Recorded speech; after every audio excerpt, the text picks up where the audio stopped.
나뭇잎을 타고 하늘을 나르고 이상한 일들이 벌어지고 나중에 끝에 어떻게 되냐면 그 다음 주 넥스트 투스데이 7시 58분쯤 그림자가 비치는데 이렇게 돼지가 또 하늘을 날게 되는 이런 재미있는 그림책이에요. 그래서 이 이상한 화요일 그림책을 제가 실은 퇴직하고 작년부터 이제 어른을 위한 그림책 공부를 하다 이 그림책을 소개를 받았는데 저희가 그림책 모임하는 사람들이 화요일 밤마다 줌으로 만났어요. 그래서 야 이상한 화요일에 이상한 일이 있으면 좋겠다. 그리고 얼마 전에 제가 이 그림책 공부하는 데에서 진로 코칭을 받았습니다. 실은 제가 이제 대학에 있었으니까 학생들 진로 코칭을 하잖아. 근데 도대체 이 나이 많은 사람 진로 코칭을 어떻게 하는 거지? 그런데 그것도 또 그림책을 놓고 얘기를 하다가 실은 나이하고 상관없이 하고 싶은 일이 있으면 그냥 해보면 어떻겠냐. 그래서 아 그래? 그러면 나도 내가 책방을 한번 해보고 싶었는데 지금 백수 씨라고 했는데 네. 본인이 직접 본인 소개 좀 해주세요. 네, 여러분 반갑습니다. 저는 문학과 음악의 우정이라고 스스로 부르고 있습니다. 네, 강백수라고 합니다. 반갑습니다. 뭐 부족한 이야기지만 뭐 많이 재밌는 얘기 많이 나누도록 하고요. 네, 아무튼 와주셔서 너무 감사합니다. 잘 뵙겠습니다. 네, 감사합니다. 지금 이제 백수 씨라고 소개했는데요. 네. 워낙 본명은 강민이죠. 네. 근데 왜 백수라고 이름을 안 지었을 것 같아요? 왜 백수가 됐어요? 이름이?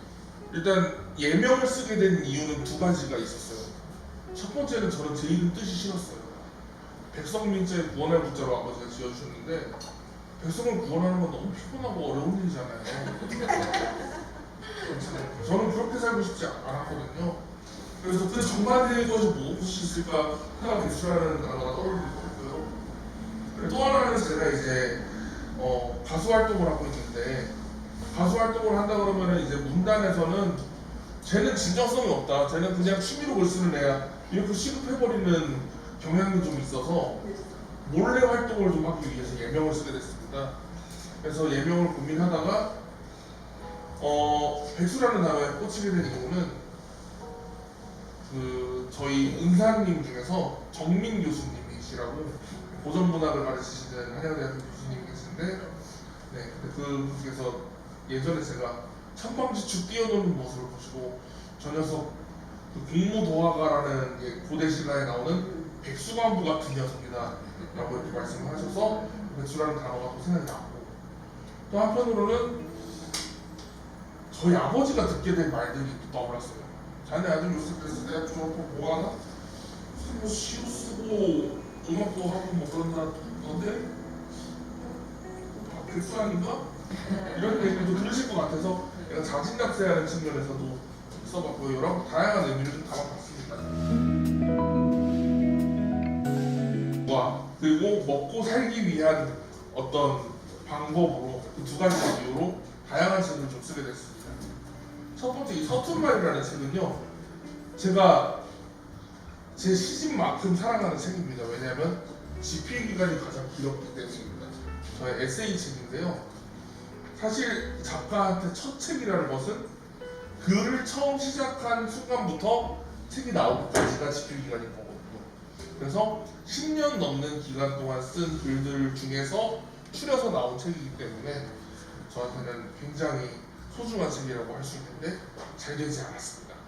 좀 아픈 손가락이에요. 이 책에는 이제 저의 어린 시절부터 현재까지 이제 저 자신에 대한 이야기가 많이 쓰여져 있는데요. 이 책은 그래서 저랑 같이 성장해 나갈 책이라고 생각합니다. 왜냐하면 저에 대한 이야기니까 저에 대해서 많은 분들이 궁금해하실수록 더 많이 회자될 수 있는 책이라고 생각하고요. 그리고 이 사춘기일기라는 책은 이제 어느 순간 보니까 제 주변 친구들이랑 저랑 삶이 분화가 되고 있더라고요. 대학생 때는 다 똑같은 대학생이었는데 또 20대 초반에는 똑같이 이제 어느 방향으로 길을 가야 될지 방황하고 있는 똑같은 청년들이었는데 어느 순간 보니까 어떤 친구들은 회사원이 되어 있고 저는 프리랜서이자 창작자가 되어 있고 이렇게 이 친구들과 저와의 어떤 분화가 생기고 괴리가 생긴다는 느낌을 받았어요. 그래서 이 친구들의 삶이 좀 궁금해졌습니다. 그래서 친구들을 취재를 해봐야겠다는 생각이 들었어요. 그래서 사축이라는 것은 회사의 가축이라는 뜻이에요. 그래서 회사에 소속되어 있는 친구들이 그렇게 얘기를 하더라고요. 나는 그냥 가축이야, 그냥. 또는 그냥 대감집 노비야, 이렇게 얘기하더라고요, 친구들이. 그래서 그런 것들을 비꼬아서 약간 친구들의 이야기들을 이렇게 취재를 해서 써봤습니다. 이때 당시 이제 친구들의 직급이 보통 이제 사원 말 대리 초 요 정도의 직급이었어요. 그러니까 일은 제일 많은데 힘은 제일 없을 시기죠.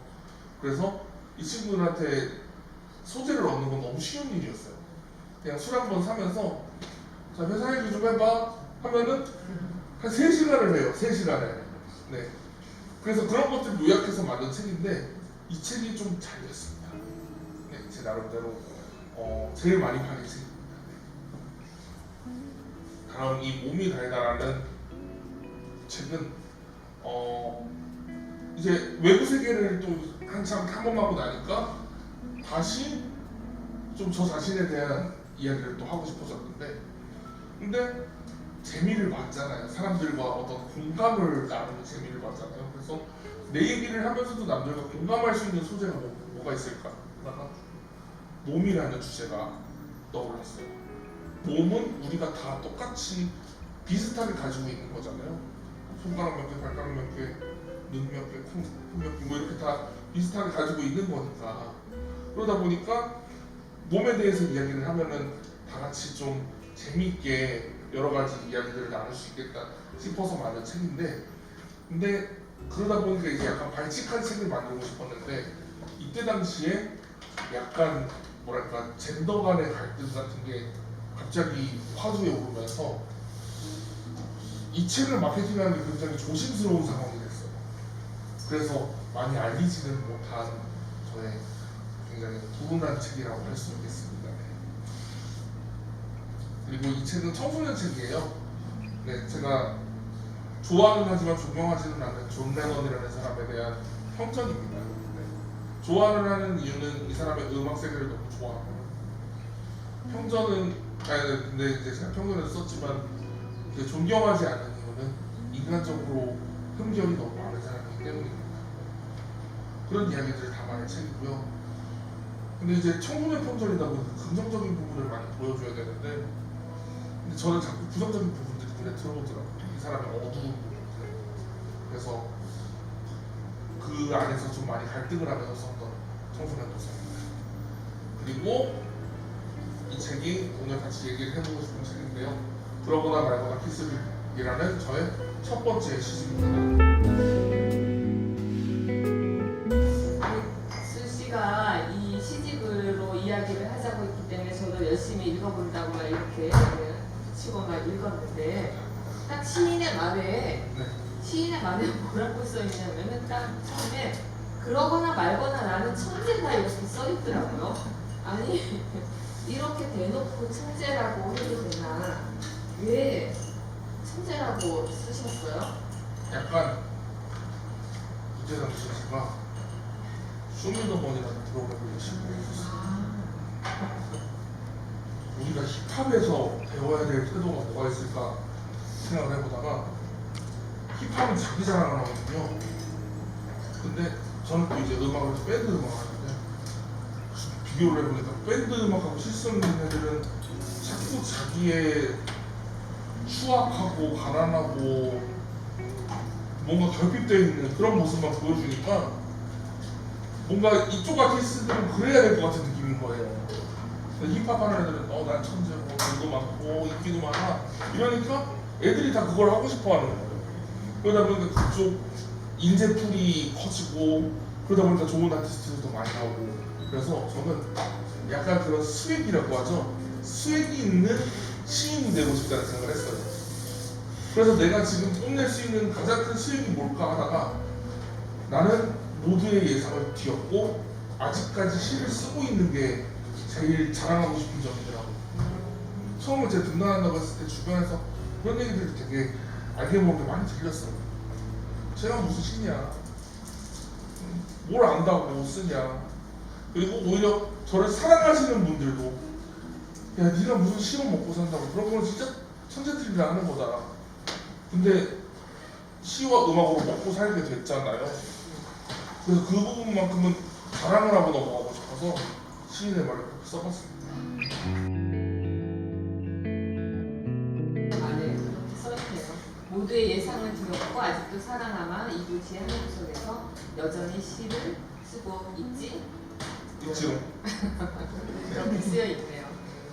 그러면 이 이제 여기 그러거나 말거나 이 제목을 보면서 약간 좀 어떻게 볼까 아무데나 걸쳐도 되는 재미있는 말, 괜찮은 말이라는 생각이 들었어요. 뭐 그러거나 말거나 뭐나 이렇게 하면 되지 뭐 그렇게 퉁칠 수 있는 말이라는 생각이 들어서 이 말이 뭐 괜찮구나. 그러면서 아 이거 그럼 시에 어디에 나올까 막 제가 찾아봤거든요. 네. 그래서 찾았어요. 104쪽에 있더라고요. 네. 맞나요? 레이턴 씨라는 책이 있습니다. 네.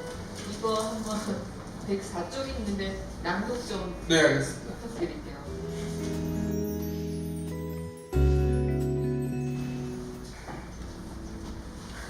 레이턴 씨. 그날 하늘에 떠있던 건 우리가 태어나기도 전에 죽어버린 별들에게서 그러거나 말거나 키스를 했다. 먼 옛날 먼 바다에 누가 빠져 죽을 때 태어난 파도가 그제야 발치에 닿기 시작했다. 너는 뭐라 말을 하는데 도무지 들리지 않았다. 그러거나 말거나 키스를 했다.